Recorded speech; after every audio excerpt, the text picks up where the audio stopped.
Selamat hari Minggu, jemaat yang terkasih dalam Tuhan Yesus Kristus. Minggu ini 9 Agustus 2020, kita melakukan ibadah Minggu bersama keluarga secara online. Ibadah ini dilayani oleh Saudari Elisa Bernike Sunarko. Marilah kita menyiapkan hati untuk memasuki peribadatan ini.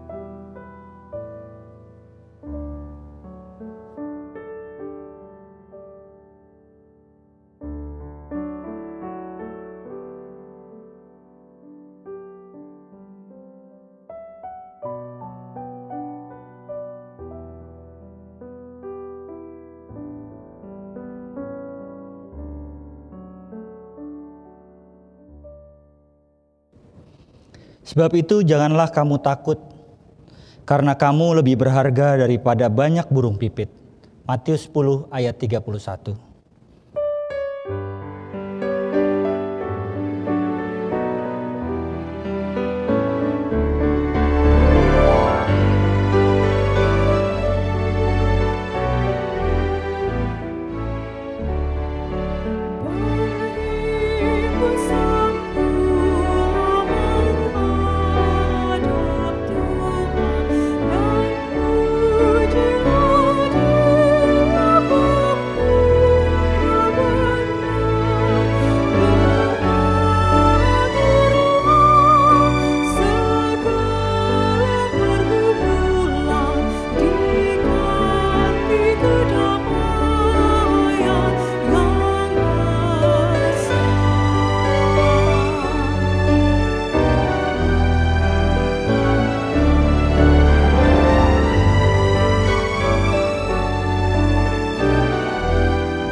Umat Tuhan, ibadah kita pada hari ini berlangsung di dalam nama Allah Bapa, Putra, dan Roh Kudus. Damai dan kasih Tuhan beserta saudara dan keluarga.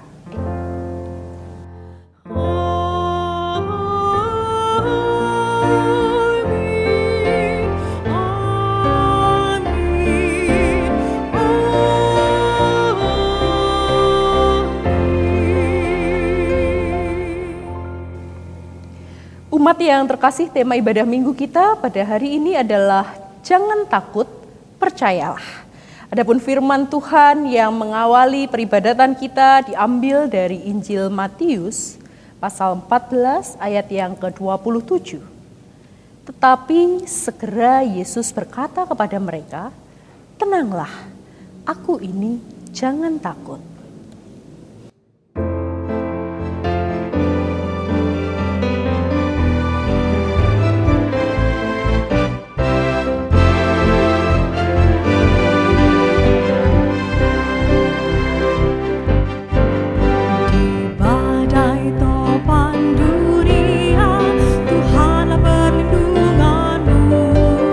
Kendati gonjang semesta, Tuhanlah pelindunganmu.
Umat Tuhan, mari bersama kita merendahkan diri kita. Mari kita mengaku setiap dosa dan pelanggaran kita di hadapan Tuhan. Mari kita berdoa. Tuhan, kami sungguh tahu, kami pun percaya bahwa Engkau adalah gunung batu perlindungan kami. Gunung batu yang teguh, kokoh, tidak tergoyahkan oleh apapun juga. Namun kami pun menyadari bahwa di tengah gelombang zaman, di tengah setiap persoalan yang menghimpit kami seringkali melupakan-Mu. Kami seringkali meragukan penyertaan Allah. Bahkan kami mempertanyakan penyertaan Allah di dalam kehidupan kami. Karenanya ampunilah setiap kami Tuhan. Ampunilah kami yang seringkali jatuh di dalam dosa dan pelanggaran yang berulang kali telah kami perbuat. Karena kami percaya Engkau Allah yang pemurah. Engkau Allah yang mengampuni setiap kami. Dan bahkan bukan hanya mengampuni, Engkau memberikan kepada kami kesempatan untuk kembali bertumbuh dan dibaharui. Dan karenanya perbaharuilah kami dengan Roh Kudus-Mu Tuhan. Kami sungguh ingin menjadi anak-anak Tuhan yang menyukakan hati Tuhan. Kami menyerahkan diri kami, kehidupan kami sepenuhnya ke dalam cinta kasih Tuhan. Biarlah semakin hari kami boleh menjadi semakin serupa dengan Kristus yang kami kasihi. Amin.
Umat yang terkasih, bagi setiap kita yang sungguh-sungguh mengaku dosa kita dan menyerahkan diri serta kehidupan kita untuk senantiasa dibaharui oleh Roh Kudus, Tuhan menganugerahkan kepada kita berita anugerah yang diambil dalam Roma 10 ayatnya yang ke-9. Roma 10 ayatnya yang ke-9. Sebab jika kamu mengaku dengan mulutmu bahwa Yesus adalah Tuhan, dan percaya dalam hatimu bahwa Allah telah membangkitkan Dia dari antara orang mati, maka kamu akan diselamatkan. Demikianlah berita anugerah dari Tuhan. Tuhan telah mengampuni dan mempersatukan setiap kita, dan oleh karenanya sudah selayaknya lah kita senantiasa hidup di dalam damai dan cinta kasih seorang akan yang lain. Biarlah damai dan cinta kasih dari Tuhan senantiasa menaungi kehidupan saudara dari sekarang sampai selama-lamanya.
Umat yang terkasih, mari bersama kita menyiapkan hati dan pikiran kita untuk membaca serta merenungkan firman Tuhan. Mari kita berdoa.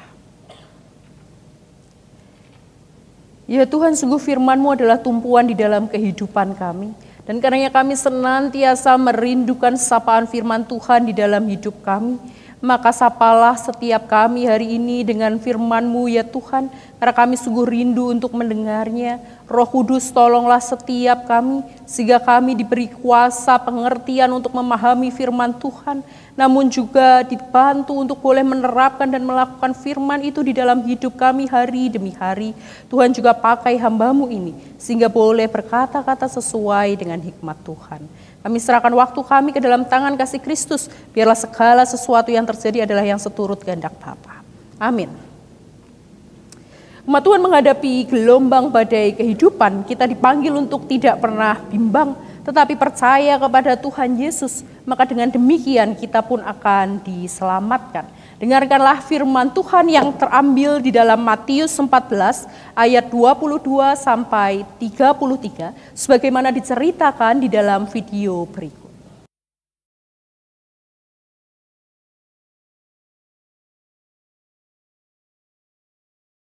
Yesus berjalan di atas air. Sesudah itu Yesus segera memerintahkan murid-muridnya naik ke perahu dan mendahuluinya ke seberang. Sementara itu, ia menyuruh orang banyak pulang. Dan setelah orang banyak itu disuruhnya pulang, Yesus naik ke atas bukit untuk berdoa seorang diri. Ketika hari sudah malam, ia sendirian di situ. Perahu murid-muridnya sudah beberapa mil jauhnya dari pantai, dan diombang-ambingkan gelombang karena angin sakal. Kira-kira jam 3 malam, datanglah Yesus kepada mereka berjalan di atas air. Ketika murid-muridnya melihat dia berjalan di atas air, mereka terkejut dan berseru, "Itu hantu!" Lalu berteriak-teriak karena takut. Tetapi segera Yesus berkata kepada mereka, "Tenanglah, aku ini, jangan takut." Lalu Petrus berseru dan menjawab dia, "Tuhan, apabila Engkau itu, suruhlah aku datang kepadamu berjalan di atas air." Kata Yesus, "Datanglah." Maka Petrus turun dari perahu dan berjalan di atas air mendapatkan Yesus. Tetapi ketika dirasanya tiupan angin, takutlah ia dan mulai tenggelam, lalu berteriak, "Tuhan, tolonglah aku." Segera Yesus mengulurkan tangannya, memegang dia dan berkata, "Hai orang yang kurang percaya, mengapa engkau bimbang?" Lalu mereka naik ke perahu, dan angin pun redalah.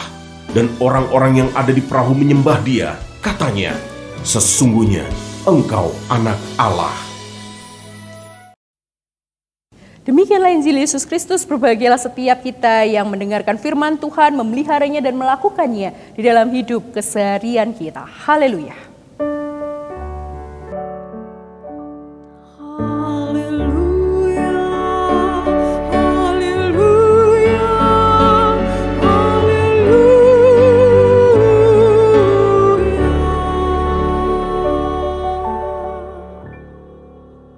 Selamat hari Minggu umat Tuhan yang terkasih. Nah, pada hari ini saya ingin mengajak kita untuk sedikit mengingat tentang masa kecil kita. Atau mungkin ketika kita masih mempunyai anak kecil begitu ya. Saya ingin mengajak kita untuk sejenak mengingat ketika dulu pertama kali kita berlatih menaiki sepeda. Atau melatih anak kita untuk naik sepeda. Seperti apa suasana yang terjadi waktu itu? Perasaan seperti apa yang muncul di dalam hati kita?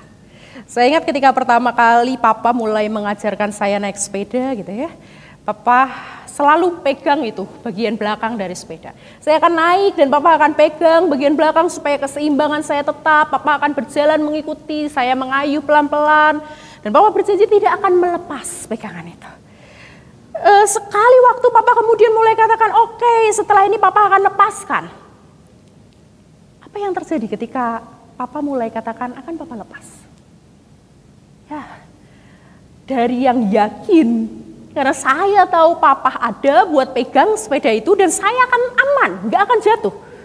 Tapi kini ketika Papa ngomong, "Papa mau lepas."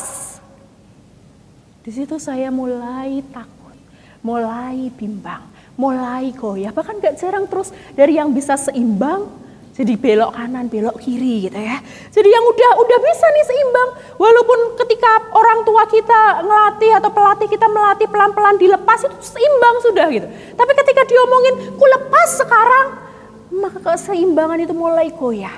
Kenapa? Karena kita fokus kepada realita, tantangan, persoalan yang sedang saya hadapi saat itu. Yang sedang kita hadapi saat itu.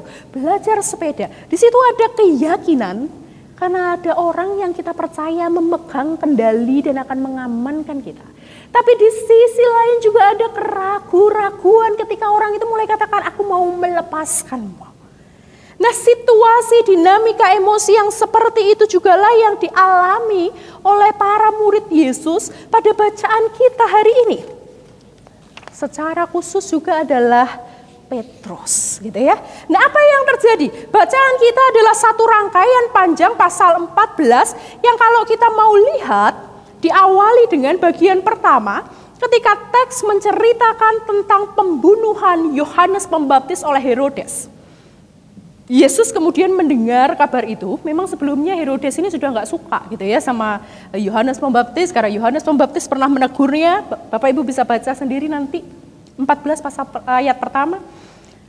Kemudian kabar duka ini sampai ke Yesus. Dan bayangkan ketika Yesus menerima kabar bahwa Yohanes Pembaptis mati di tangan Herodes, itu pasti sebuah kabar yang begitu menggoncang hati Yesus, yang begitu menyeramkan, begitu menakutkan, barangkali juga menggelisahkan untuk Yesus. Dan karena itu ia kemudian berniat untuk mengasingkan diri.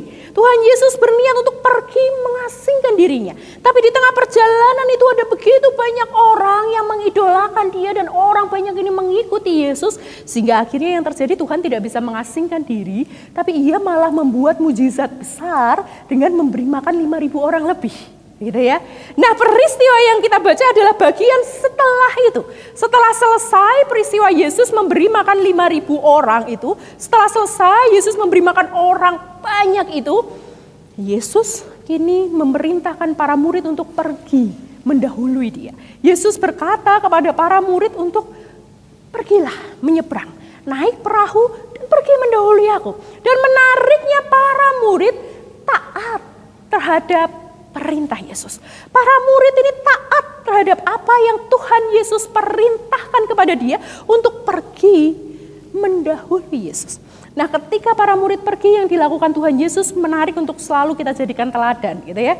Karena ketika ia gelisah, ketika ada persoalan yang ia hadapi, Yesus selalu memilih untuk mengasingkan diri dan kemudian mengambil waktu untuk berdoa. Ini bukan hanya terjadi kali ini pada teks yang kita baca di ayat 23, tapi bagian ini juga terjadi paling kita ingat adalah ketika malam Getsemani, malam ketika Yesus bergumul. Ketika ia menghadapi tantangan besar di kehidupannya, Yesus memilih untuk mundur, menarik diri, mengasingkan diri, dan di situ ia berdoa.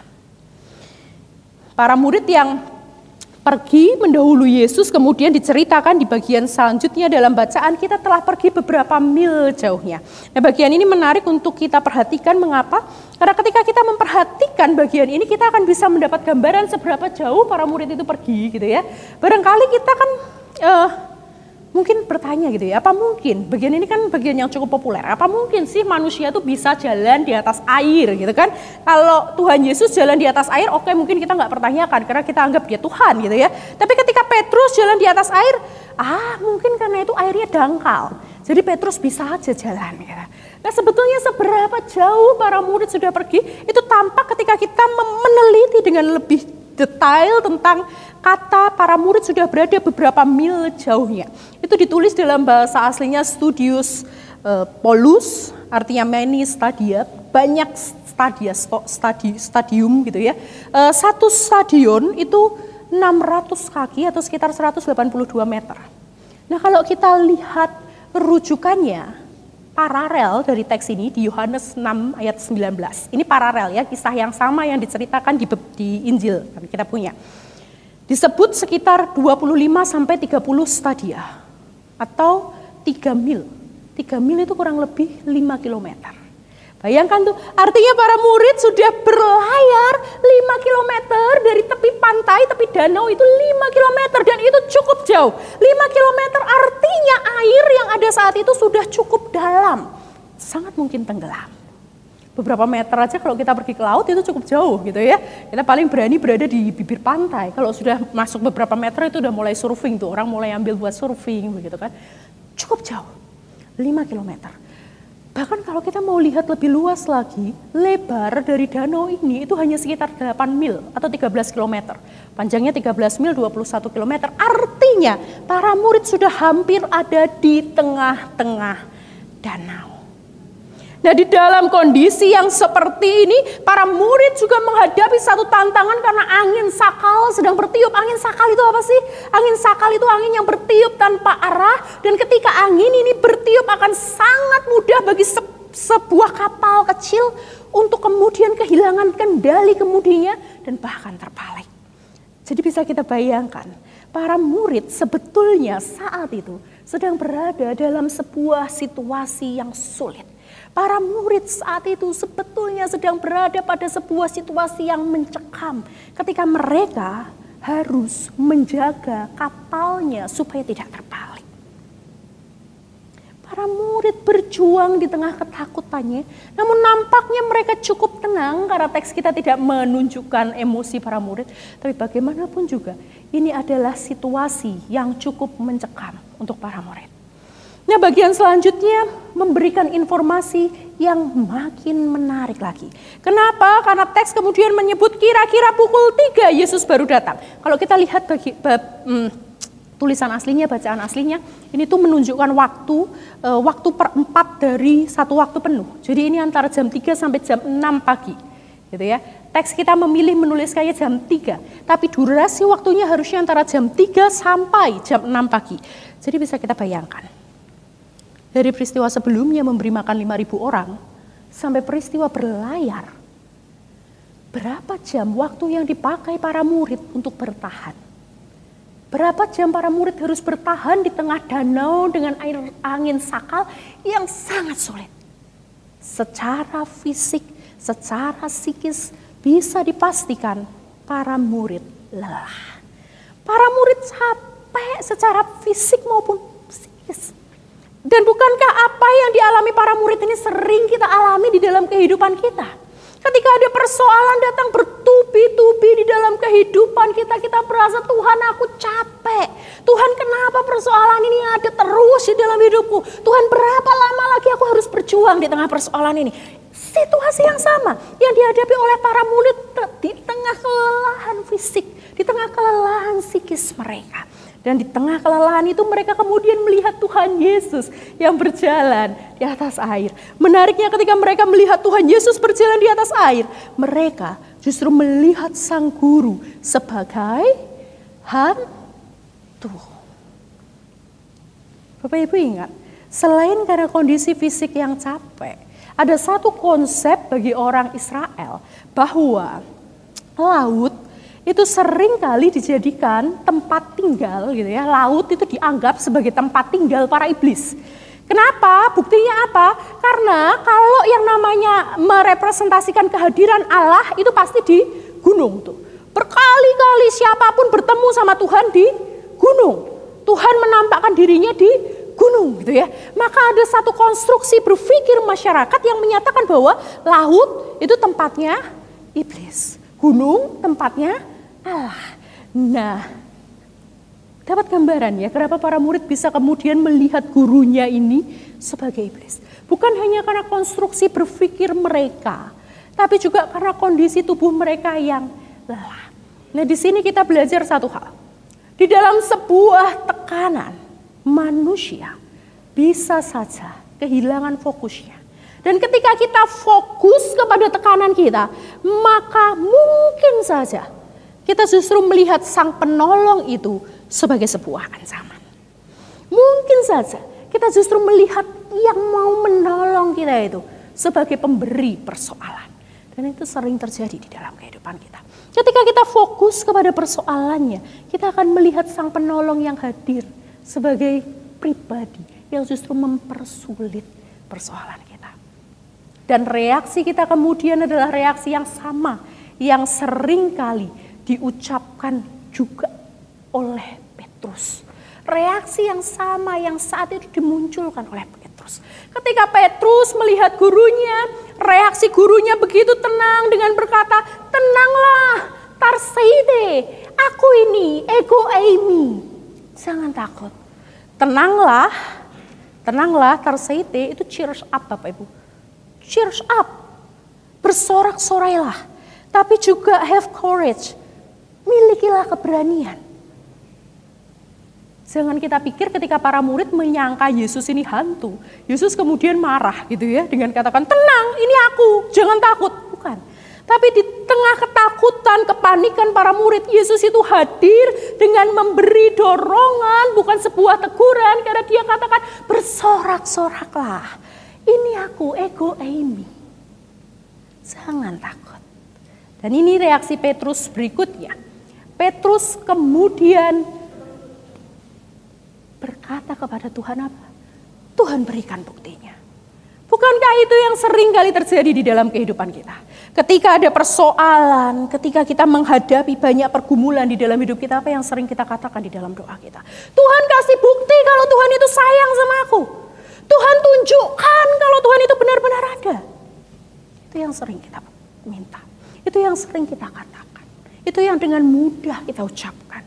Kita menuntut Tuhan, kita menantang Tuhan untuk muncul dan memberikan bukti kehadirannya. Padahal nyata-nyata Tuhan ada bersama dengan kita. Tapi lagi-lagi Tuhan tidak marah. Lagi-lagi Tuhan memberikan bukti dengan berkata kepada Petrus, "Kemarilah, berjalanlah." Dan Petrus menangkap bukti itu.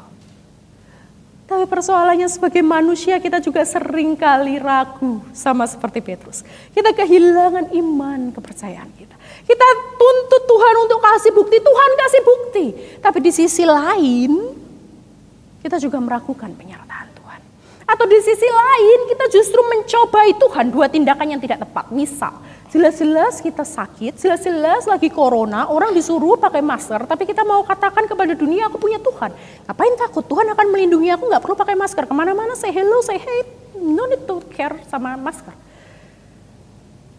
Ya itu sih namanya ngerjain Tuhan gitu ya. Itu bukan bertanya kepada Tuhan, meminta petunjuk Tuhan. Tapi di sisi lain di dalam keputusasaan kita seringkali katakan, "Tuhan kasih bukti." Dan ketika Tuhan mulai menampakkan kuasanya, kita pun juga kadang bukan percaya tapi malah ragu. Sama kayak Petrus, ia tidak fokus kepada sang penolong yang ada di depan matanya, tapi ia fokus kepada angin, kepada badai, kepada persoalan yang saat itu sedang menghimpit kehidupannya. Dan karena itu ia tenggelam. Bayangkan Bapak Ibu, seorang nelayan hebat lupa cara berenang. Bukankah ini menarik? Seorang nelayan hebat seperti Petrus lupa cara berenang ketika ia fokus pada persoalannya. Seharusnya Petrus tidak perlu khawatir ketika dia tenggelam, dia nelayan, dia bisa berenang. Tapi karena dia fokus pada persoalannya, dia lupa akan pertolongan yang dia miliki. Tapi lagi-lagi di tengah kondisi ini, Tuhan tidak pernah meninggalkan Petrus. Tuhan pertama-tama meraih tangan Petrus dan menyelamatkannya. Cukup jauh Petrus berjalan dari kapalnya sehingga Yesus mampu meraihnya begitu saja. Dan ini bukan air yang dangkal karena 5 kilometer mereka sudah ada. Gitu ya. Tapi Yesus kembali meraih tangan Petrus terlebih dahulu. Sebelum ia kemudian menegurnya, "Mengapa engkau bimbang?" Bukankah yang dilakukan Yesus ini seperti orang tua kita atau seperti kita yang sedang melatih anak kita naik sepeda? Kita tidak pernah meninggalkan, tidak pernah benar-benar melepaskan pegangan kita dari tangan anak kita. Kita tidak pernah benar-benar melepaskan pegangan kita dari kendali kemudi di belakang anak kita yang sedang mengayuh sepeda itu. Demikianlah Allah di tengah kehidupan dan persoalan yang kita hadapi. Allah tidak pernah benar-benar meninggalkan kita. Allah tidak pernah benar-benar melepaskan kita, membiarkan kita bersepeda sendiri. Allah selalu menemani, Allah selalu ada di setiap sisi kita. Dan ia siap untuk menolong, menangkap kita ketika persoalan itu hadir. Karena itu jangan takut, percayalah. dalam setiap persoalan yang kita hadapi.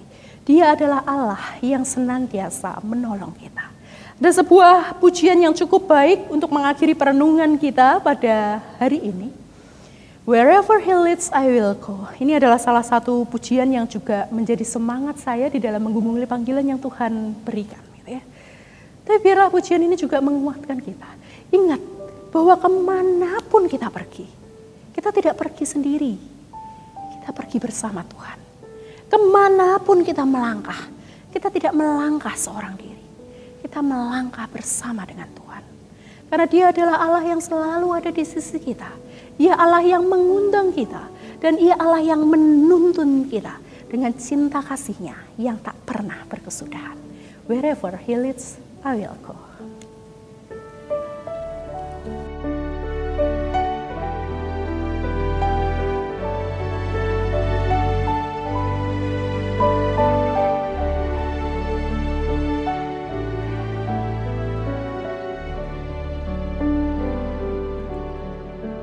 Take on thy cross and follow me. I heard my Master say, I gave my life to ransom thee. Surrender your all today. Wherever He leads, I'll go. Wherever He leads, I'll go. I follow my Christ who loves me so. Wherever He leads, I'll go. Karena Ia membawa kita semakin dekat dengan sisi-Nya. Karena Ia sungguh-sungguh berada di dekat kita. Carilah kehendak-Nya dan berjalanlah bersama dengan Dia. He drew me closer to His side. I sought His will to know, and in that will I know abide. Wherever He leads, I'll go.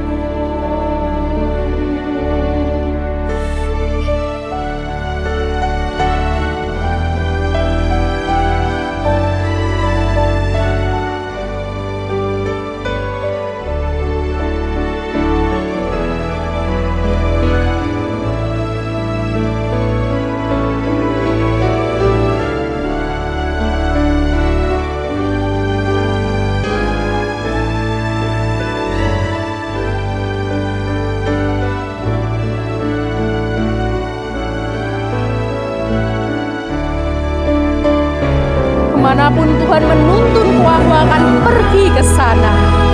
Wherever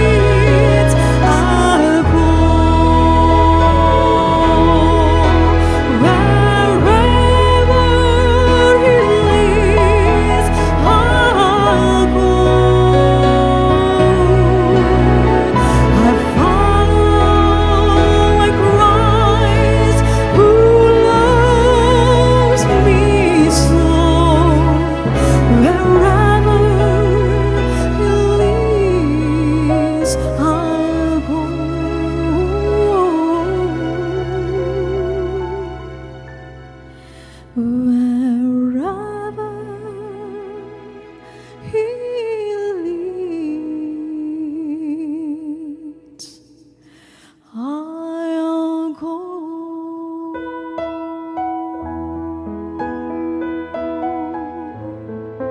Tuhan memberkati kehidupan kita. Selamat melangkah bersama dengan Tuhan. Amin.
Terima kasih untuk anak-anak. Terima kasih untuk suami dan istri. Terima kasih untuk menantu dan mertua. Terima kasih untuk keluarga yang Tuhan anugerahkan. Terima kasih untuk setiap duka dan tawa. Terima kasih untuk setiap air mata, juga sukacita. Aku bersyukur. Terima kasih Tuhan. Terima kasih Tuhan. Terima kasih Yesus.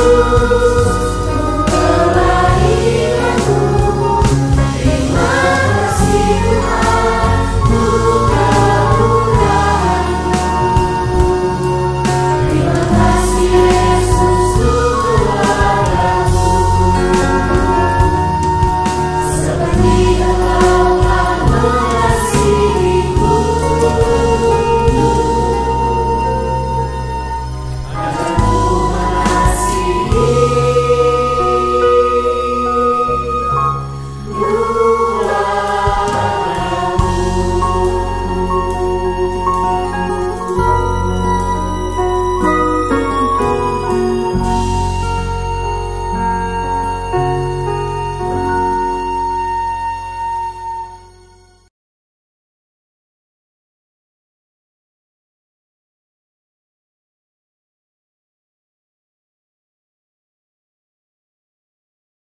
Marilah dengan sikap sempurna dan keyakinan iman yang sungguh-sungguh bersama umat percaya dan gereja di segala abad dan tempat kita menyatakan pengakuan iman rasuli demikian. Aku percaya kepada Allah, Bapa yang Maha Kuasa, Khalik langit dan bumi, dan kepada Yesus Kristus, Anaknya yang tunggal Tuhan kita, yang dikandung dari Roh Kudus, lahir dari anak darah Maria, yang menderita sengsara di bawah pemerintahan Pontius Pilatus, disalibkan, mati dan dikuburkan, turun ke dalam kerajaan maut. Pada hari yang ketiga, bangkit pula dari antara orang mati, naik ke sorga, duduk sebelah kanan Allah, Bapa yang Maha Kuasa. Dan dari sana ia akan datang untuk menghakimi orang yang hidup dan yang mati. Aku percaya kepada Roh Kudus, gereja yang kudus dan am, persekutuan orang kudus, pengampunan dosa, kebangkitan orang mati, dan hidup yang kekal. Amin. Umat Tuhan, mari bersama kita menundukkan kepala kita menyatukan hati kita di dalam doa untuk menaikkan setiap syafaat kita. Mari kita berdoa.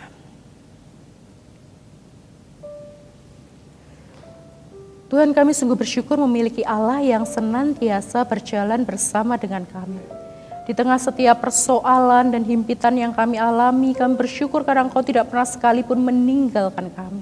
Dan karenanya ya Bapa, sebagai manusia yang lemah, kami memohon pertolongan Roh Kudus untuk senantiasa meyakinkan kami, sehingga kami boleh menyerahkan setiap pergumulan kekhawatiran hidup kami kepada Allah yang pengasih. Dan karenanya pada hari ini, kami pun rindu menyerahkan pergumulan kami akan kondisi bangsa kami, kondisi pandemi yang masih kami hadapi. Tuhan, kami rindu berdoa untuk setiap petugas kesehatan yang berjuang pada garda terdepan. Kami mohon Tuhan boleh menolong setiap dokter, perawat, petugas di rumah sakit, sehingga semuanya boleh beroleh kekuatan kesehatan yang daripada Tuhan. Dan dengan sukacita serta cinta kasih melayani setiap orang yang berjuang melawan corona maupun juga sakit lainnya. Sehingga setiap orang boleh merasakan cinta kasih Tuhan yang Tuhan nyatakan melalui kehadiran para tenaga medis. Tuhan, kami juga rindu berdoa untuk saudara-saudara kami yang masih berjuang melawan corona. Biarlah pertolongan Tuhan Allah boleh dinyatakan.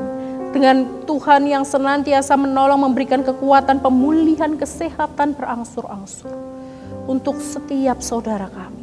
Percaya Tuhan memiliki rancangan yang terbaik, dan rancangan yang terbaik itu akan Tuhan nyatakan di dalam kehidupannya. Kami juga berdoa untuk setiap warga negara Indonesia. Bila Tuhan berikan hikmat hati yang terbuka untuk menyadari realita yang ada di sekitar. Dengan demikian mau bersama-sama dengan pemerintah menolong, bukan hanya menyelamatkan kehidupannya, namun juga menyelamatkan kehidupan orang-orang di sekitarnya, merayakan anugerah kehidupan yang Tuhan berikan dengan bersama-sama memiliki kepedulian untuk menjaga kesehatan. Tuhan, kami juga rindu berdoa dan bersyukur untuk berkat Tuhan bagi jemaat Tuhan, gereja Tuhan GKI Cinere. Dan kami bersyukur untuk proses renovasi yang boleh berlangsung, renovasi atap gereja yang boleh berlangsung. Bila Tuhan boleh menolong proses ini, sehingga proses renovasi ini boleh berlangsung dengan baik dan selesai pada waktunya nanti, sehingga pada saatnya nanti ketika gereja kembali dibuka untuk umat Tuhan boleh bersama-sama beribadah di gedung gereja. Umat Tuhan boleh beribadah dengan kenyamanan, fasilitas yang Tuhan anugerahkan, yang Tuhan berikan bagi gereja yang kami cintai. Dan bersyukur Tuhan, dan biarlah Tuhan yang mencukupkan segala sesuatu yang dibutuhkan selama proses renovasi ini. Tuhan pakai setiap orang, setiap pribadi yang terlibat di dalamnya, setiap orang yang bekerja, mengawasi maupun melaksanakan secara langsung, sehingga cinta kasih Tuhan nyata dirasakan. Kami pun menyerahkan diri kami, kehidupan kami ke dalam tangan kasih Kristus. Bila Tuhan juga menolong setiap kami dengan setiap kehidupan yang kami miliki. Setiap hal yang terjadi di dalam kehidupan kami, kami ingin mensyukurinya sebagai rahmat dan cinta kasih Tuhan. Bahkan ketika persoalan itu datang di dalam hidup kami, ajarkanlah kami untuk boleh berserah. Dan dengan demikian menikmatinya sebagai cara Tuhan bekerja di dalam hidup kami. Kami menyerahkan setiap syafaat kami ke dalam tangan kasih Kristus. Mempercaya Engkau Allah mengenal setiap kami. Karena kami percaya Engkau Allah akan menyediakan bagi kami yang terbaik sesuai dengan rancangan Tuhan. Di dalam nama Tuhan Yesus kami berdoa. Amin.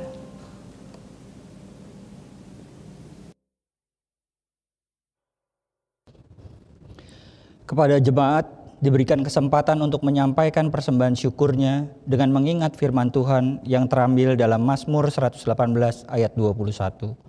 Aku bersyukur kepadamu, sebab Engkau telah menjawab aku dan telah menjadi keselamatanku.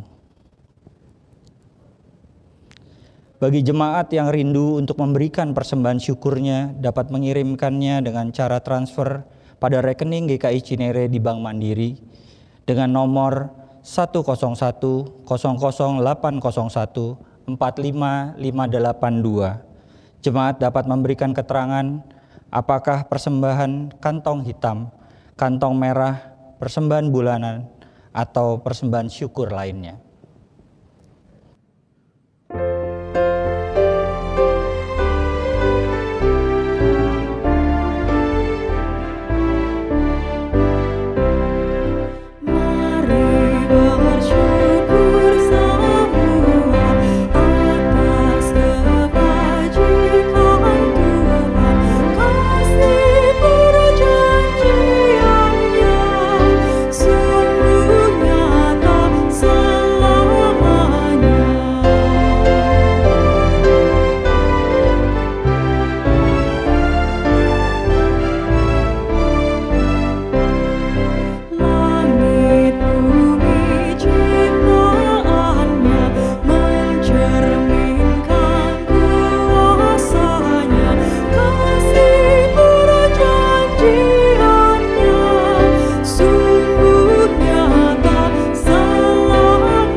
Mari kita bersatu dalam doa. Tuhan, Engkaulah Allah yang baik, bahkan Allah yang sungguh amat baik. Saat ini Bapa, untuk merayakan kebaikan dan kasih-Mu, kami mempersembahkan persembahan syukur kami. Terimalah dan kuduskanlah, dan ajarlah kami juga untuk boleh mempersembahkan hidup kami untuk kemuliaan nama-Mu. Di dalam nama anak-Mu Yesus Kristus kami panjatkan doa ini. Amin.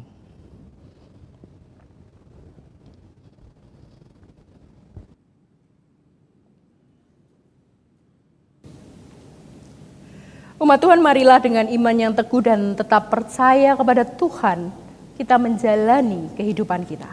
Janganlah takut, percayalah karena Tuhan selalu menyertai kita.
Umat Tuhan, arahkanlah hati kita kepada Tuhan. Jadilah saksi Kristus dimanapun kita berada dan terimalah berkat dari Tuhan. Tuhan memberkati kita dan melindungi kita. Tuhan menyinari kita dengan wajah-Nya dan memberi kita kasih karunia. Tuhan menghadapkan wajah-Nya kepada kita dan memberi kita damai sejahtera. Amin.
kasih untuk anak-anak. Terima kasih untuk suami dan istri. Terima kasih untuk menantu dan mertua. Terima kasih untuk keluarga yang Tuhan anugerahkan. Terima kasih untuk setiap duka dan tawa. Terima kasih untuk setiap air mata, juga sukacita. Aku bersyukur. Terima kasih Tuhan.